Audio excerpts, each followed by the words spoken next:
আজকের রেসিপি সকস মাছের ঝাল। দেখুন আমি কিভাবে তৈরি করছি।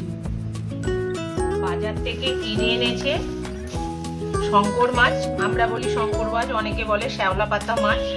মাছটার ওজন ছিল 25 কেজি।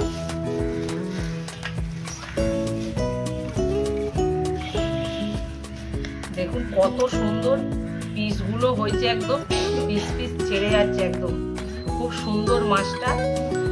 আমি এই মাছটা কিভাবে রান্না করছি সেটা আপনাদের সাথে শেয়ার করব। পরিষ্কার করে ধুয়ে কিভাবে রান্না করছি দেখে। তেলটা দেখুন কত সুন্দর তেলটা, আর মাছগুলো তো হেভি সুন্দর দেখতে। বড় আছে, এই কাঁটাটা দেখলেই বোঝা যাচ্ছে যে মাছটা কত বড়। এই মাছটা কার কার প্রিয় কমেন্টে জানাবেন। শঙ্কর মাছটা পরিষ্কার করে ধুয়ে নিয়েছি। মাছ আমি কিছুটা রেখে দিয়েছি, আর এইগুলো রান্না করব। আমি প্রথমে নুন দিয়ে ভালো করে মাখিয়ে নেব। নুন আর হলুদ দিয়ে দেব।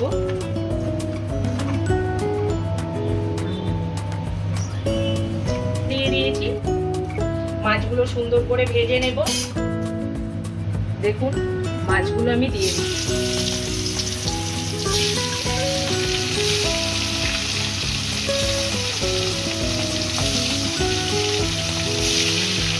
দেব একটা টমেটো, আদা, রসুন, পেঁয়াজ, এর মধ্যে জিরে আর ধনেটাও আমি দিয়ে দেব। 1 চামচের মতন জিরে দেব, 1 চামচের মতন ধনে। আমি মিক্সিতে বেটে নিচ্ছি। অল্প পরিমাণে একটু জল দেব। ভাজা হয়ে গেছে, তুলে নিচ্ছি আমি।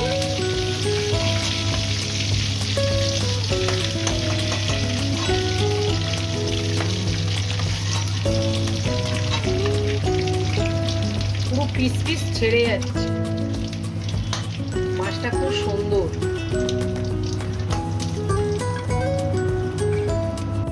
মাছ ভাজার তেলের মধ্যেই আমি দিয়ে দেব পেঁয়াজ কুচি।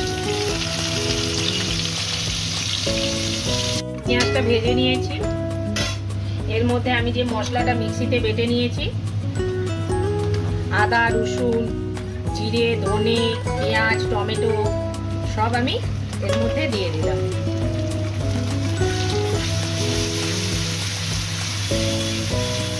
মশলাটা ভালো করে কষাবো। এর মধ্যে আমি দিয়ে দেবো পরিমাণ মতন হলুদ, যেরকম ঝাল খাই সেই পরিমাণ মতন লঙ্কা গুঁড়ো দিয়ে দিলাম। মশলাটা ভালো করে কষাবো। ওপর দিক দিয়ে তেল ছেড়ে গেলে মশলাটা কষানো হয়ে যাবে।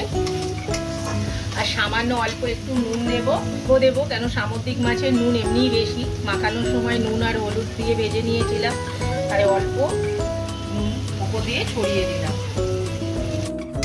সুন্দরভাবে মশলাটা কষানো হয়ে গেছে, আর ওপর দিয়ে তেলটা ছেড়ে গেছে। কত সুন্দর কালার হয়েছে দেখুন।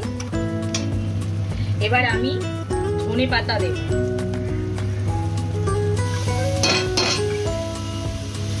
শীতকালে ধনে পাতা দিয়ে এই মাছটা রান্না করলে আরো সুন্দর স্বাদ বেড়ে যায়। অনেকে গরম মশলা দেয়, কিন্তু শীতকালে ধনে পাতার ফ্লেভারটাই নষ্ট হয়ে যাবে যদি গরম মশলা দেওয়া হয়। তাই জন্য আমি গরম মশলা দেব না, ধনে পাতা দিয়েই আমি পুরো রান্নাটা কমপ্লিট করব। পরিমাণে একটু জল দিয়ে দেব।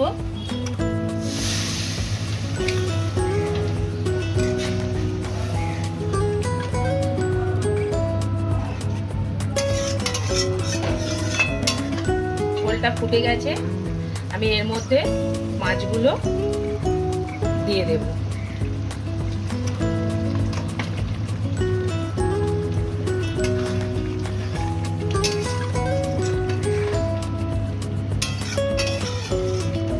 ফুটে গেছে, আমি ওপর দিয়ে আবার অল্প করে ধনেপাতা ছড়িয়ে দিলাম।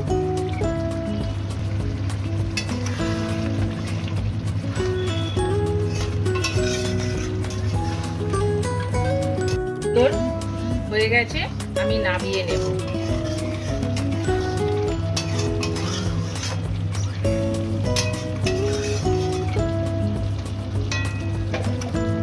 লাগে, নাহলে অন্য ভালো লাগলে অবশ্যই লাইক কমেন্ট শেয়ার, আর যারা যারা আমার চ্যানেলটিকে এখনো সাবস্ক্রাইব করেনি তারা সাবস্ক্রাইব করে দিবে। এইভাবে যদি শঙ্কর মাছের ঝাল বানানো যায়, এক থালা ভাত খুব সুন্দরভাবে খেয়ে নেবে, হাঁড়ি পুরো শেষ হয়ে যাবে। আর দেখুন গরম গরম ভাত, কাঁচা লঙ্কা আর এই গ্রেভি দিয়ে যা অসম লাগবে।